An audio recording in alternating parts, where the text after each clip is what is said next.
No, with the technology has changed so much, and in fact, here the last 5 to 10 years, it's just rapidly increasing. It's even got to the point where it's hard to keep up with. We have all this precision ag equipment that we're using on our combines and tractors, and even on our personal devices, help us keep track of records, more efficient in the field, no overlapping, or seed planting is precise, and we monitor that and control that very precisely, all saving money. There's so much new technology coming online that it really staggers the imagination. With technology, we're using our yield mapping, we're laying our soil sample maps, we're taking all of our data and we're putting it on our computer or sending it to the cloud. This is the new age of farming, is all about technology and data. And now we're starting to use drones to check our crops. We're using moisture meters. Now we have hooked up to cellular modems, and everything is turning into technology. And I know that can scare a lot of people, but if you can take that data and you can use that to your advantage, you really have the potential to start putting bushels in your pocket. Irrigation is more than watering crops. The Morris family is looking at how, when, and the amount of water that is actually needed to irrigate the crops here on this 1,300 acres. Currently, IWM activities such as side inlet irrigation, along with alternate wetting and drying methods, are being applied to irrigate all rice acres. I was very impressed with the multiple inlet rice irrigation and alternate wetting and drying. You know, up to 40% savings in water for those two practices really adds up.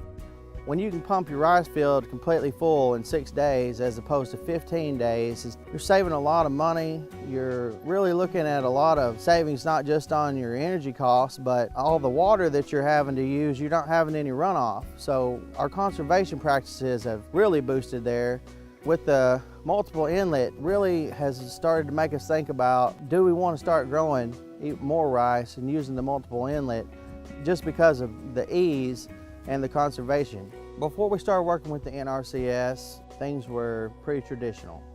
The NRCS has allowed us to do a lot more with just my father and I. Anytime that we had any questions, we could call somebody from one of their offices. If they didn't give us our answer on the phone, they'd be right out here to help us. Computerized hose selection through pipe planter is being used to irrigate fields, along with both surge valves and soil moisture meters. To utilize the latest in technology, irrigation is being applied the most efficient way possible. The work being done here is both addressing environmental concerns and personal concerns. Through the implementation of these conservation practices, we are ceasing the use of groundwater, improving soil health, and addressing water quality. When I look around and I see all these rice mills everywhere, it really is more of just a joy that I feel when I see just what has been done here in the state of Arkansas. And I'm just glad that it was able to take off and people were able to adapt on to what my family had started. It's more of a humble feeling to me than anything else. It has been a pleasure to work with Richard Morris and observe his passion for conservation.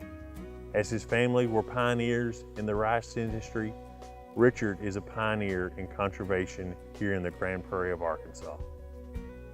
I try to involve my kids as much as I can out here, and I can already start to see their love for farming as we do different things out here. And I try to keep a good rule of thumb is faith, family, then farming. If I keep them in that order, everything else will fall into place. So that way, if they choose to continue on, they'll be able to keep going with the conservation practices. The Morris Farm has been in rice production now for 120 years.